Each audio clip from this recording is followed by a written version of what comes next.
This is the 33rd home production sale for Mrs. I.M. Uffold and Sons of Pedigree and purebred Maidi Visner accredited Texel sheep.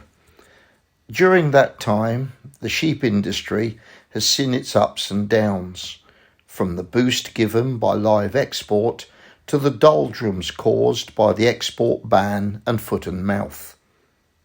In all of these different circumstances, it is difficult to keep any breed of sheep relevant and adaptable to changing times and circumstances. The only path that we believe is sustainable, and which we have followed since first keeping Texels since the mid-1970s, is to keep the sheep themselves sound commercially. So rams must be fit and active, good on their legs, as well as having good bodies and be easily fleshed.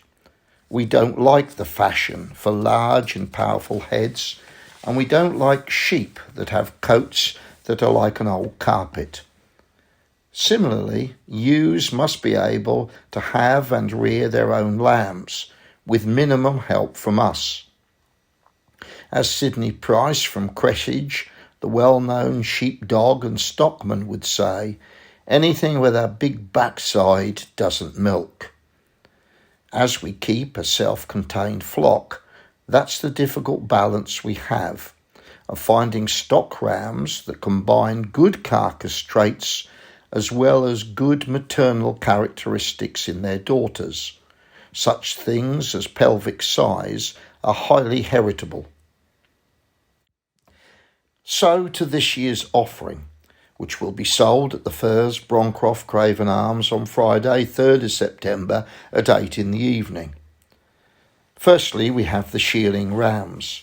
There are 30 of these this year. They are never overdone. They are given time to strengthen, and for a period in the spring are fed no corn whatsoever, just on grass, to let their frames develop. From late June until the sale, they are fed once a day, and then are just finished off with a little bit of green crop.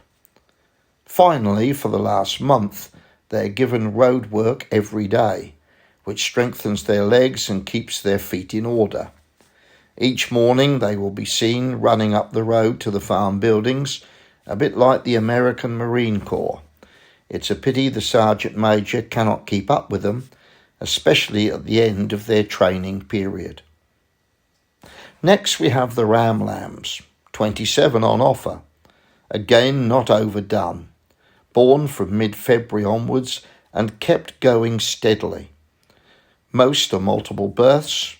They're all reared by their own mothers, and they will grow on if just kept going over the winter. Again, sheep with small heads, good bodies, and with as good a coats as we can get onto them. The yearling ewes have a bit of look. Feminine heads, not bullish, but not weak. Bred to lamb as easily as possible, with large tummies and back legs and muscling which facilitate birth, and not a pelvis you can hardly get your hand into if needed. Again, they have good locomotion. They're feminine and kind, but still good sound commercial sheep. Finally, the ewe lambs, pretty, kind, and with lots of potential. This year we have some females which are half New Zealand bred and half UK. It is a fact that the New Zealand stock ram we have is the only one in the UK flock book.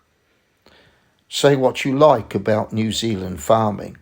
There are no frills, no indulgences, no breed society issues.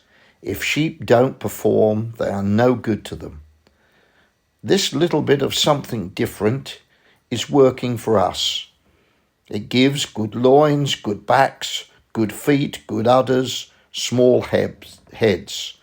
That's the order of the day. That, coupled with bloodlines that go back to the first importation of Texels into the UK, has, we think, kept our sheep relevant today as much as they were at the first sale. They will perform. They will do it without ad-lib pellets. They will last. Come and see for yourself. The sheep will be sold on the 3rd of September. That's their Derby Day. All we have to do now is to get them there. Thank you for watching and listening, and I hope we see you on the 3rd.